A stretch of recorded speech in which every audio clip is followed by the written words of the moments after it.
Okay, so we're going to finish off the top row.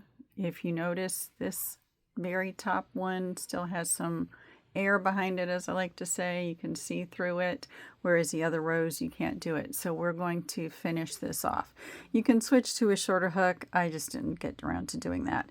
And you're going to come into the very next stitch just like you normally would, and you're going to pull it through, and you'll have 2 loops on here.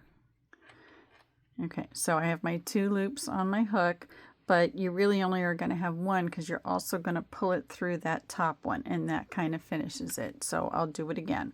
You're going to come in and you're going to yarn through, but instead of leaving it there, you're going to pull it through both of them.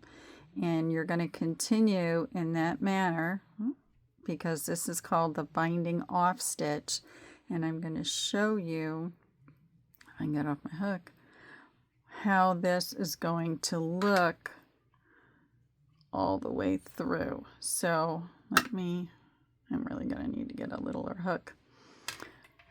What happens is it creates a chain stitch across the top.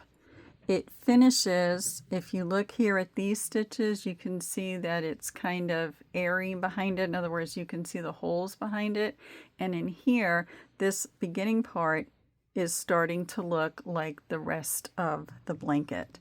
So you want to continue all the way down to the end. But that's how you finish it. This row here should end up looking like all the other rows that you have in your Afghan. The next thing we'll do is blocking it, and I'm going to show you on the next video also how to tie in the loose ends that I have here. So you're just going to continue this way all the way down the row. Hope this helps, and I hope you like your new Afghan. This one came out really cute.